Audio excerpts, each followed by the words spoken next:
காற்றழுத்த தாழ்வு மண்டலம் இன்று புயலாக மாறியிருக்கிறது. அம்பாறையில் வெள்ளை கொடிகளுடன் துக்க தினம். நடைபெற்று முடிந்த மாவீரர் தின நிகழ்வுகளுக்கு பிறகு மீண்டும் இனவாத பேச்சுக்கள் ஆரம்பித்திருக்கிறது.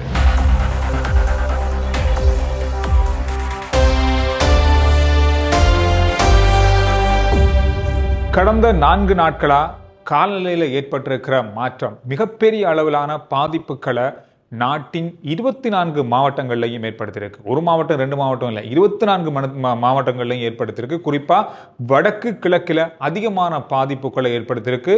வடக்கையும் தாண்டி கிழக்கினுடைய அம்பாறை, திருகோணமலை, மட்டக்களப்பு ஆகிய பிரதேசங்களில் அதிகளவான அனர்த்தத்தை ஏற்படுத்தி இருக்கிறது இந்த சீரற்ற காலநிலை என்பது குறிப்பிடத்தக்கது.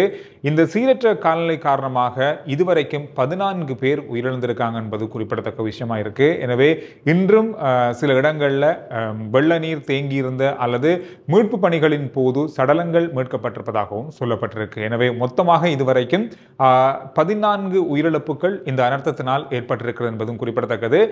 இந்த காற்றழுத்த தாழ்வு மண்டலம் காரணமாக நாட்டில் இன்றும் நாளையும் அதிகளவான மழைக்கு சாத்தியக்கூறுகள் இருக்கு. அது மட்டும் இல்லாமல் அதிகளவான காற்று கரையோர பிரதேசங்களில் வீசும் அப்படின்ற ஒரு எச்சரிக்கையும் விடுக்கப்பட்டிருக்கிறது. இந்த காற்றழுத்த தாழ்வு மண்டலம் நேற்றைய நாளில் புயலாக மாறும் அப்படின்னு சொல்லப்பட்டிருந்தது. இதுல பல விஷயங்கள் எதெல்லாம் எதிர்பார்க்கப்பட்டதோ அது எதுவுமே நடக்கல இந்த காற்றழுத்த தாழ்வு மண்டலத்தால் அப்படின்றது குறிப்பிடத்தக்கது. தெற்கு வங்கக்கடல்ல கடந்த 5 நாட்களுக்கு முன்பு உருவாகி இலங்கையினுடைய திருகோணமலை கடல் பிரதேசத்தில் 130 கிலோமீட்டர் தொலைவில் நிலை கொண்டிருந்து கொஞ்சம் கொஞ்சமாக நகர்ந்து இலங்கையினுடைய கடல் பிரதேசத்தை, அதாவது திருகோணமலை நகரத்தினுடைய கடல் பிரதேசத்தை நகர்ந்து கொண்டிருந்த அந்த காற்றழுத்த தாழ்வு மண்டலம் புயலாக மாறி சென்னையை கடக்கும் பொழுது அது சூறாவளியாக மாறும் அப்படின்றதான் முதல்ல கணிக்கப்பட்டது. அதுக்கு பிறகு இது கொஞ்சம் கொஞ்சமாக அதனுடைய வலு குறைவடைந்து வார வேகம் குறைவடைந்து காற்றழுத்த தாழ்வு மண்டலமாகவே இலங்கையினுடைய கடற்பரப்பை இப்பொழுது தாண்டி இப்ப புயலாக மாறி இருக்கிறதுன்னு சொல்லப்படுகிறது. இதன் காரணமாக இலங்கையினுடைய பல கரையோர பிரதேசங்கள்ல அதிகளவான மழை வீழ்ச்சி, குறிப்பாக கிழக்கு, வடக்கு உள்ளிட்ட வடமத்திய மாகாணங்களிலும் அதிகமான மழை வீழ்ச்சி இன்றும் பதிவாகி இருக்கிறது.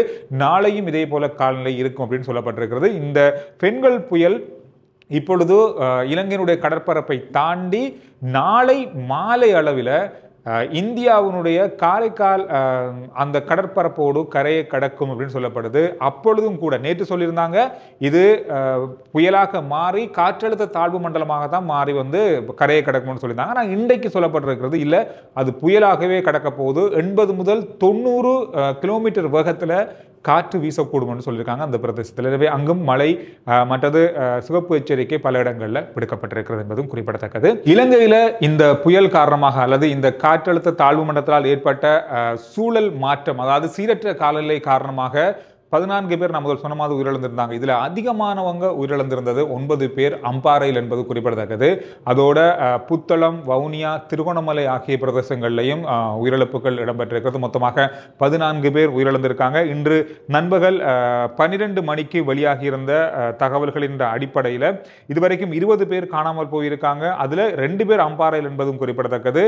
4,42,185 பேர் இதுவரையில் பாதிக்கப்பட்டிருக்காங்க. இந்த அனர்த்தத்தினால 1,32,289 குடும்பங்கள் இதுவரையில பாதிக்கப்பட்டிருக்குன்னு சொல்லப்பட்டிருக்கிறது. குறிப்பாக இன்று மாலை வேளையில முல்லைத்தீவு கடல் பிரதேசத்தில் சுனாமி எச்சரிக்கை மணி தவறுதலாக ஒலித்ததன் காரணமாக அங்கு ஒரு பதட்ட நிலை ஏற்பட்டதாக சொல்றாங்க. எனவே அது தவறுதலாக ஒலித்த மணி அப்படின்றதையும் உத்தியோகபூர்வமாக சொல்லப்பட்டிருக்கு. எனவே இது ஒரு விஷயமாக ஒன்று நல்ல பார்க்கப்படுகின்ற அதே நேரத்தில் அம்பாறையில் மாணவர்கள், அதாவது உளவு இயந்திரத்தில் சென்று பலியான சம்பவம் தொடர்பாக நேற்றைய நாளில் விசாரணை கைதுகள் இடம்பெற்றிருந்தது. ஆசிரியர் 2 பேருக்கு வருகின்ற டிசம்பர் 2ஆம் தேதி வரை விளக்கமறியல் கொடுக்கப்பட்டிருக்கிறது நீதிமன்றத்தினால. அது தொடர்பான விசாரணைகளும் தொடர்ச்சியாக இடம்பெற்று வருவதாக. இது கவலையினம், அது அல்லது இது செய்யப்பட்டிருக்க கூடாது. இந்த சந்தர்ப்பத்தில் மாணவர்களை அழைத்தது, அவர்களை உளவு இயந்திர பாதுகாப்பற்ற முறையில் உளவு இயந்திரத்தில் அனுப்பி வைத்தது என்பது தொடர்பிலான ஏற்பட்ட விசாரணைகள் இடங்களிலேயே 2 பேர் கைது செய்யப்பட்டு விளக்கமறியல் வழங்கப்பட்டிருக்கிறவர்களுக்கு என்பது குறிப்பிடத்தக்கது. எனவே அம்பாறையில் அதிகளமான உயிரிழப்புகள் இந்த சீரற்ற காலநிலை அனர்த்தம் காரணமாக இடம்பெற்றிருக்கிறது. இதுவரையில் 9 பேர் உயிரிழந்திருக்காங்க, 2 பேர் காணாமல் போயிருக்காங்க. எனவே இதனை ஒட்டி மாணவர்களுடைய இழப்பு அது எல்லாத்தையுமே வைத்துக்கொண்டு இன்றைய நாளில் அதிகளவான இடங்களில் வெள்ளை கொடியோடு துக்கம் அனுஷ்டிக்கப்பட்ட விஷயங்களையும் இன்றைய நாளில் அதிகமாக பார்க்க கிடைத்தது சமூக வலைதளங்கள்லையும் செய்திகள்லையும். எனவே இது ஒரு முக்கியமான விஷயமா இருக்கும். அதே நேரத்தில் அங்கு இப்பொழுது மீட்பு பணிகள் அதோட நிவாரணங்கள் அவர்களை பாதுகாப்பான இடங்களுக்கு கொண்டு செல்லும் நடவடிக்கைகள் இடம்பெற்றுக் கொண்டிருக்கும் நிலையில அதிகமானவங்க அங்க வந்து வெள்ள நீரை பார்வையிடுவதற்காக செல்வர்களால் வந்து அசௌகரியங்கள் ஏற்படுகிறது. இந்த மீட்பு பணியாளர்களுக்கு அசௌகரியங்கள் ஏற்படுவதாகவும் குற்றம் சாட்டப்பட்டிருக்கிறது. புதினமாக போறவங்களுடைய எண்ணிக்கை அங்கு அதிகமாக இருக்கு அப்படின்ற ஒரு குற்றச்சாட்டும் முன்வைக்கப்படுது. அம்பாறை, மட்டக்களப்பு ஆகிய பிரதேசங்கள்ல வருகின்ற 24 மணித்தியாலத்துக்கு 9 மாவட்டங்களுக்கு மண்சரிவு அபாய எச்சரிக்கையும் விடுக்கப்பட்டிருக்கிறது. இது நாளை மாலை 4 மணி வரை தொடரும் அப்படின்னு சொல்லப்பட்டிருக்கிறது. அதோட முக்கியமா கடந்த நாட்கள்ல பார்க்கப்பட்ட பரபரப்பா பேசப்பட்ட ஒரு விஷயம் மாவீரர் தின அனுஷ்டிப்பு, மாவீரர் தின நிகழ்வு தொடர்பான பல செய்திகள். கடந்த கால அரசாங்கங்களை விட இந்த முறை மாவீரர் தினத்துக்கான அனுமதி வழங்கப்படாவிட்டால், அதாவது முற்றுமுழுதான அனுமதி வழங்கப்படல, சொல்லப்போனா அந்த லோகோக்களோ அல்லது யூனிஃபார்மோ அந்த கொடியோ பயன்படுத்தக்கூடாது அப்படின்றத கட்டுப்பாடாக வைத்திருக்காங்க. ஏன்னா இது 2019ஆம் ஆண்டு வழியான வர்த்தமானியின் அடிப்படையில் தான் இந்த அரசாங்கமும் செயல்பட்டது என்பதும் குறிப்பிடத்தக்கது. அதையே சொல்லியிருந்தாங்க. ஆனால் உயிர் நீத்தவர்களுடைய அஞ்சலி செலுத்துவதற்கு, அவர்களுக்கான அந்த நினைவை செலுத்துறதற்கு அல்லது நினைவை கூறுவதற்கு எந்த விதமான தடையும் இல்லை அப்படின்றத உத்தியோகபூர்வமாக சொல்லியிருந்தாங்க அமைச்சுக்கள் மூலமாக.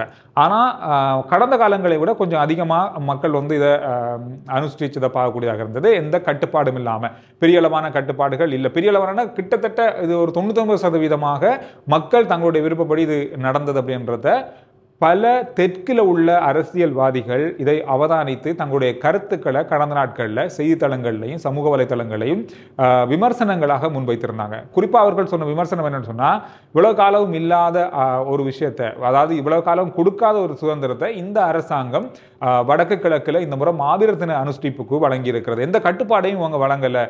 கடந்த கால அரசாங்கம் ஒப்பிடும்போது இவர்கள் பல இடங்களில் வெளிப்படையாகவே இதை செய்திருக்காங்க அப்படின்ற பல விமர்சனங்கள் அரசாங்கத்தின் மீது எதிர்க்கட்சியாலையும் பல இனவாதம் பேசுறவங்களாலையும் சொல்லலாம். அந்த அளவுக்கு இது வந்து பெரிய அளவாக பேசு பொருளாக தெற்கினுடைய பல சமூக வலைத்தள பக்கங்களில் பார்க்கக்கூடியதாக இருந்தது. டிக்டாக்காக இருக்கட்டும், ஃபேஸ்புக்காக இருக்கட்டும், ஏன் செய்தி இணையதளங்களாக இருக்கும் அதிகமாக பேசக்கூடிய விஷயமாக இருந்தது.